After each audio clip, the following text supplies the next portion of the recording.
الحمد لله نحمده ونستعينه ونستغفره ونؤمن به ونتوكل عليه ونعوذ بالله من شرور أنفسنا ومن سيئات أعمالنا من يهده الله فلا مضل له ومن يضلله فلا هادي له ونشهد أن لا إله إلا الله وحده لا شريك له ونشهد أن سيدنا وسندنا وحبيبنا وشفيعنا ومولانا محمدا عبده ورسوله. أعوذ بالله من الشيطان الرجيم. بسم الله الرحمن الرحيم. ألف لام ميم. أحسب الناس أن يتركوا أن يقولوا آمنا وهم لا يفتنون. ولقد فتنا الذين من قبلهم فليعلمن الله الذين صدقوا وليعلمن الكاذبين. صدق الله العظيم. اسٹیج پر رونق افروز نہایت ہی معزز اور محترم موقر علماء کرام، شعراء اعظام، دانشوران قوم ملت، بزرگوں اور دینی بھائیوں، پردہ نشی مائیں اور بہنوں،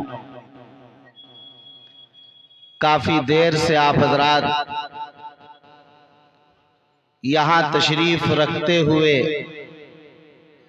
اللہ اور اللہ کے رسول سرکار دو عالم صلی اللہ علیہ وسلم کے ارشادات سماعت فرما رہے ہیں، اور ابھی پروگرام کا سلسلہ جاری ہے اور بڑے ہی اہم مقررین اور شعراء موجود ہیں جو آپ حضرات کے درمیان تشریف لا کر آپ تشنگی سامنے بیٹھ کے تھوڑا سا ادب پرلوز نہیں ہوتا نہیں، آپ کی پیاس کو بجھائیں گے۔ میں بہت ہی شکر گزار ہوں اجلاس کے منتظمین اور داعیوں کا کہ ان حضرات نے آپ حضرات کے سامنے آ کر کچھ کہنے کا یہ گراں قدر موقع عنایت فرمایا۔ مولانا مفتی سعد النجیب صاحب دامت برکاتہم العالیہ یہاں تشریف رکھتے ہیں، ان کا بیان ہونا ہے۔ میں ان کا شکر گزار ہوں کہ انہوں نے مجھے اپنے سے پہلے کہنے کا موقع دیا۔ اللہ تعالیٰ انہیں دارین کی جزا عطا فرمائے۔ دیکھیے، بات بہت مختصر سی کرنی ہے اس آیت کے ذیل میں۔ ہم اور آپ مومن ہیں، مسلمان ہیں، کلمہ طیبہ لا الہ الا اللہ محمد رسول اللہ پڑھتے ہیں۔ ہم اچھی طرح جانتے ہیں کہ مسلمانوں پر حالات ہیں، مسائل ہیں، مشکلات ہیں، مصائب کے پہاڑ توڑے جا رہے ہیں۔ مسلمان مایوسی کی دلدل میں جا رہا ہے، محسوس کر رہا ہے کہ نہ معلوم اس ملک میں کیا ہوگا۔ کبھی سی اے اے کے جن کو نکالا جا رہا ہے، کبھی این پی آر اور این آر سی کی بات کی جا رہی ہے، کبھی بابری مسجد کی جگہ رام مندر کا جشن منایا جا رہا ہے، اور کبھی متھرا اور گیان واپی کی بات کی جا رہی ہے، اور کبھی مدارس کے بند کر دینے کی بات کی جا رہی ہے کہ مدارس غیر قانونی۔ کبھی آپ دیکھ رہے ہیں کہ قومی تعلیمی پالیسی 2020 لائی جا رہی ہے۔ یہ چند مثالیں ہیں جو میری زبان پر آئے ہیں۔ اگر آپ ہر ایک مثال کو جوڑیں تو سب کے پیچھے صرف ایک بات ہے کہ مسلمان باقی نہ رہے، مسلمان اپنے ایمان پر قائم نہ رہیں، مسلمان اپنے قرآن پر چلنے والے باقی نہ رہیں، مسلمان شریعت پر عمل پیرا نہ رہیں، مسلمان سرکار دو عالم صلی اللہ علیہ وسلم کی سنت کی اتباع نہ کریں، مسلمان اپنی تہذیب، اپنے وقار اور اپنے شعار کے ساتھ زندہ نہ رہیں۔ سب کا خلاصہ صرف اتنا ہے کہ مسلمان کافروں کے ساتھ مل جائیں، مسلمان وحدانیت سے دستبردار ہو جائیں، مسلمان ایمان کی عظمت کو ملیامیٹ کر دیں، مسلمان ارتداد کی راہ کو اختیار کر لیں، مسلمان الحاد کے راستوں پر چلنے شروع ہو جائیں، مسلمان اپنے دل کو بے ضمیر کر دیں، مسلمان اتحاد و اتفاق سے نکل جائیں، ان کے سامنے محمد رسول اللہ کی عظمت، ان کے سامنے عائشہ کی عفت و عصمت، ان کے سامنے قرآن اور حدیث کی پاکیزگی اور اس کی صداقت ختم ہو جائے۔ ان سب کا خلاصہ صرف یہ ہے کہ مسلمان کی نئی نسل اسلاف کی اپنی قربانیوں سے نابلد ہو جائیں، مسلمانوں کی نئی نسل اسی ناچ گانوں میں الجھ کر، اسی شراب اور نشے کے اندر دھت ہو کر صرف یہ چاہا جا رہا ہے کہ مسلمان کے یہ نئی نسل ارتداد و الحاد کی راہ پر چل پڑیں، ان کے نزدیک ایمان و یقین کی عظمت کچھ بھی نہ ہو، صرف یہی چاہا جا رہا ہے کہ ایمان کی عظمت، ان کا تقدس، اس کی پاکیزگی، ان کی قوت، ان کی طاقت، اس کی اہمیت کا اس کے دلوں سے یہ ساری چیزیں نکل جائیں۔ سب کا خلاصہ صرف اتنا۔ میں نے ابھی اپنی ایک تقریر میں بھی 2 دن پہلے یہی بات کہی کہ کیوں نہیں آسانی سے کہہ دیتے ہیں کہ اس ملک میں رہنا ہے تو تمہیں ہندو بن کر رہنا ہوگا یا تمہیں پاکستان جانا ہوگا۔ ارے صاف صاف کیوں نہیں کہہ دیتے کہ کبھی NPR NRC مدرسہ بند کرو، داڑھی مت رکھو، موب لنچنگ کر دیے جائے گا اور فلاں اور فلاں۔ حد تو یہاں تک ہو گئی اور تعصب اور دہشت نے اس انداز سے جنم لیا کہ بڑے بڑے لوگ، اگر ایک مسلمان لڑکا بگ باس میں کامیاب ہوتا ہے تو ایک بڑے سے بڑا آدمی اس کے خلاف ٹویٹ کرتا ہے کہ مسلمانوں میں کٹر پنتھی تھا، اسی لیے دیا گیا۔ نعوذ باللہ نعوذ باللہ۔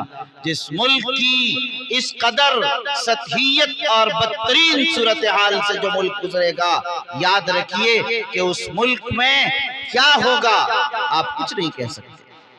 لوگ یہ سمجھتے ہیں کہ شاید مسلمان ڈر جائیں گے، مسلمان دب جائیں گے، مسلمان پیچھے ہٹ جائیں گے، مسلمان اپنے ایمان کو بیچ دیں گے، اپنی ضمیر سے دستبردار ہو جائیں گے، اپنی شریعت کو پس پشت ڈال دیں گے، لیکن اسے تاریخ اسلامی نہیں، تاریخ انسانی کا بھی اسے پتہ نہیں ہے کہ آدم سے لے کر آج تک کوئی زمانہ، کوئی تاریخ ایسی نہیں رہی مسلمان نے اپنے سر قلم تو کروا دیے، اپنی اولاد کو تختہ دار پر چڑھا تو دیا، اپنے لہو سے ہندوستان نہیں عالم اسلام کے چپے چپے کو لہو لہان کر تو دیا، مگر انہوں نے اپنے ایمان کا سودا نہیں کیا۔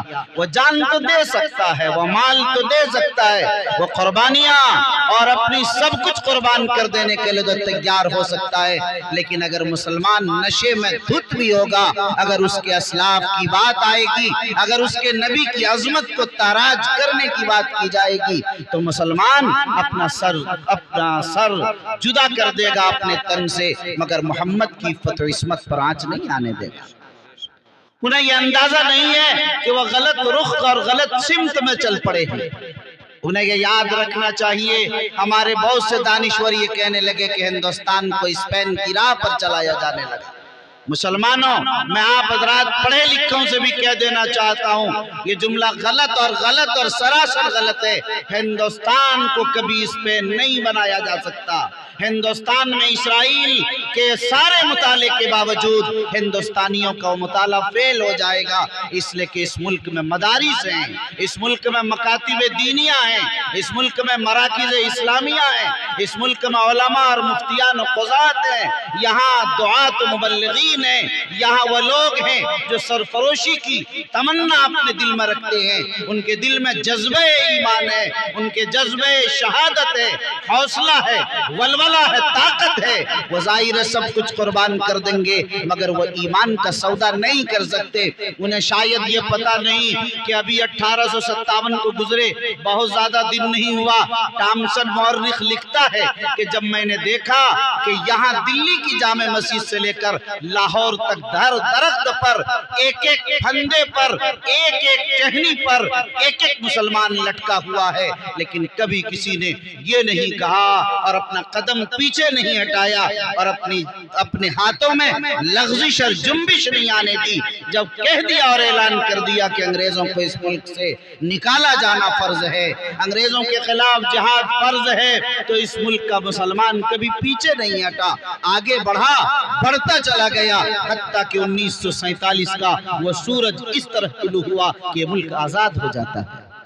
میرے بھائیوں، اسی ٹامسن مورخ نے وضاحت کی کہ اس 1857 میں جہاں 55,000 مسلمان اور 35,000 علماء شہید کیے گئے، انہوں نے کہا کہ میری آنکھوں نے دیکھا، یہ وہ دشمن اسلام مورخ کی زبان سے میں نقل کر رہا ہوں اور سنا دینا چاہتا ہوں لوگوں کو کہ لوگوں یاد رکھو، مسلمانوں کی تاریخ دردناک بھی ہے اور خوفناک بھی ہے اور حیرت انگیز بھی ہے کہ یہ جلتی ہوئی کڑھائی ہے اور یہ تیل ہے جو کڑک رہے ہیں، اور یہاں ایک صف میں بٹھایا گیا علماء کو اور کہا کہ دیکھو اس جلتی ہوئی کڑھائی اور اس کھولتے ہوئے تیل میں تمہیں ڈال دیا جائے گا اور تم کباب بن جاؤ گے، ورنہ ایک بار کہہ دو کہ انگریزوں کے خلاف جہاد فرض نہیں ہے، اگر نہیں کہو گے تو تمہیں ڈال دیا جائے گا۔ انہوں نے منع کر دیا کہ میں نہیں کہہ سکتا۔ جب کہہ دیا کہ انگریزوں کے خلاف جہاد فرض ہے، فرض ہے، فرض ہے تو فرض ہے، اس لیے اسے اٹھا کر تیل کی کڑھائی میں جلتے ہوئے ابلتے ہوئے تیل کی کڑھائی میں ڈال دیا گیا۔ دوسرے سے کہا کہ دیکھو یہ کباب بن گیا، یہ جل کر کوئلہ اور راکھ ہو گیا، تمہارا بھی یہی حشر کیا جائے گا اگر تم نہیں کہا۔ ایک ایک نے منع کر دیا، لکھا کہ 70 علماء کو اسی طرح جلتے ہوئے تیل میں ڈال کر کباب تو بنا دیا گیا، جلا کر خاکستر کر دیا گیا، لیکن ایک عالم نے بھی اپنا قدم پیچھے نہیں ہٹایا۔ یہ ہے علماء اور یہ ہے مسلمان جو اپنے دین سے پیچھے نہیں ہٹ سکتے۔ یاد رکھیے مسئلہ ملک کے لینے کا نہیں تھا، وہ تو کئی سو سال سے جم چکے تھے انگریز۔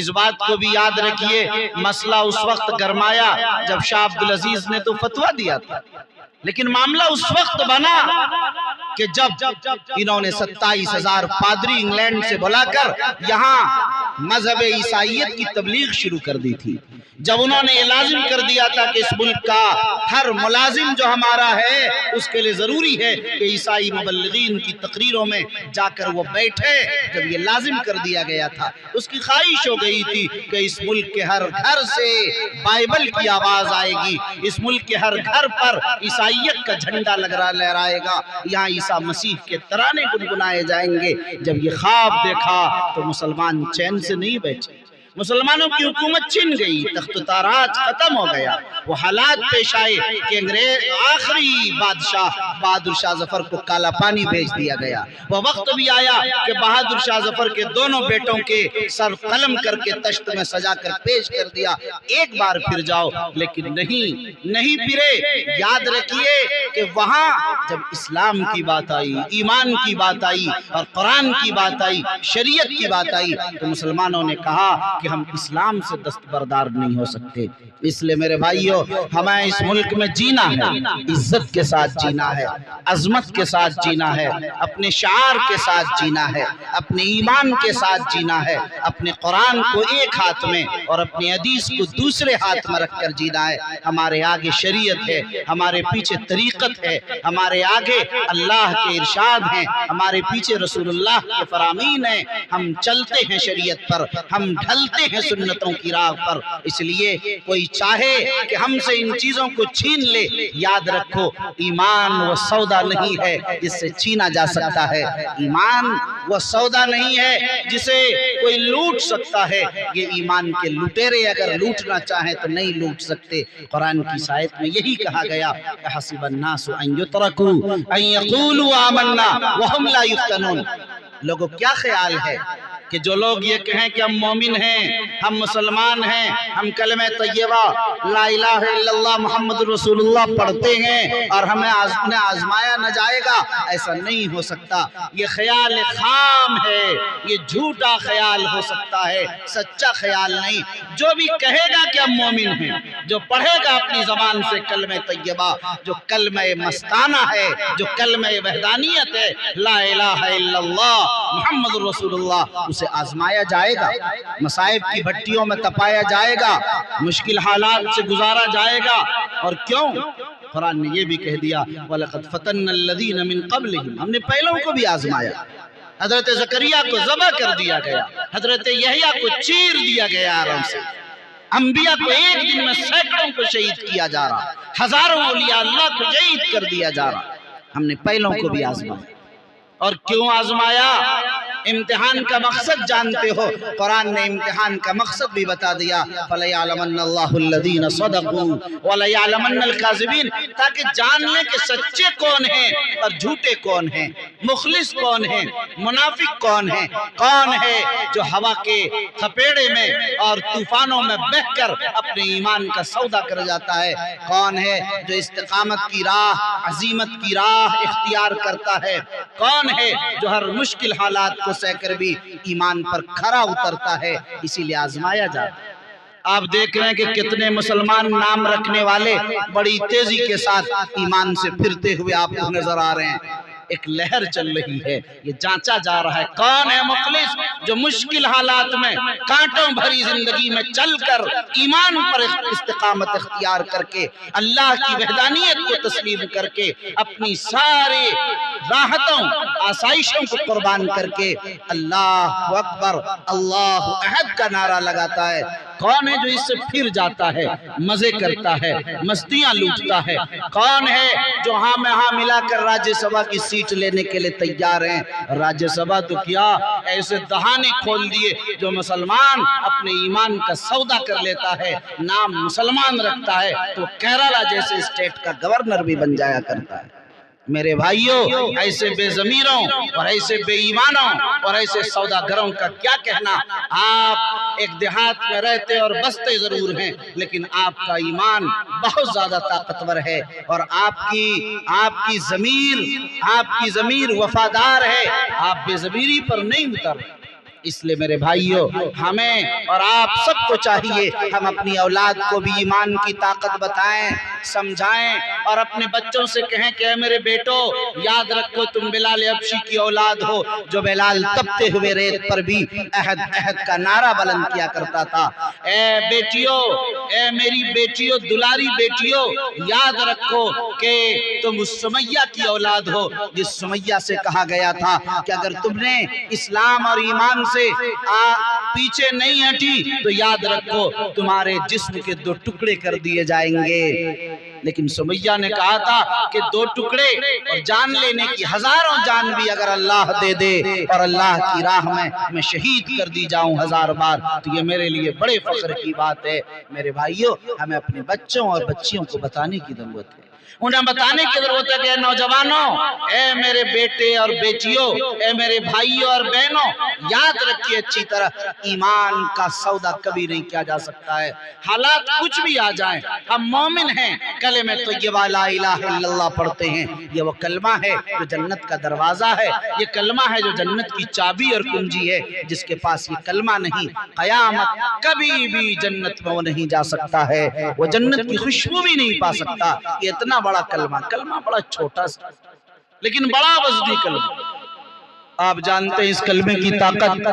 آپ کو اپنی اولاد کو بتانا ہوگا کہ میرے بھائیوں یاد رکھو، اگر اس کلمے کو ترازو کے ایک پلڑے پر رکھ دیا جائے اور ساتوں زمین و آسمان کو ترازو کے دوسرے پلڑے پر رکھ دیا جائے، یقین مانیے کہ ترازو کا وہ پلڑا جس پر صرف کلمہ لا الہ الا اللہ کا ایک پرچہ ہوگا وہ جھک جائے گا اپنے وزن کی بنیاد پر. یہ ہے کلمہ طیبہ لا الہ الا اللہ کا وزن. میرے بھائیوں آپ توحید کے علمبردار ہیں، آپ وحدانیت کے علمبردار ہیں، آپ ایک اللہ کو مانتے ہیں، ایک کے علاوہ کسی کو نہیں مانتے ہیں. آپ مدد انہی سے مانگتے، آپ روزی انہی سے مانگتے، اولاد انہی سے مانگتے ہیں، شفا انہی سے مانگتے ہیں، دولت انہی سے مانگتے ہیں، اولاد انہی سے طلب کرتے ہیں، نرینہ اولاد انہی سے مانگتے ہیں. کوئی پیر نہیں دے سکتا، کوئی تعویذ نہیں دے سکتا، کوئی دنیا کا کوئی انسان، کوئی طاقتور، کوئی کچھ نہیں دے سکتا. دینے والی ذات اللہ کی، وہی نفع دینے والی ذات، وہی نقصان پہنچانے والی ذات، وہی بیماری دینے والی، وہی شفا دینے والی ذات. آپ کا عقیدہ مضبوط ہونا چاہیے. اللہ اکبر، اللہ اکبر، اللہ سب سے بڑا ہے، وہ قادر مطلق ہے. جب آپ نے لا الہ الا اللہ کہہ لیا، ہم کسی کو نہیں مانتے سوائے اللہ کے، ہم کسی سے نہیں ڈرتے سوائے اللہ سے.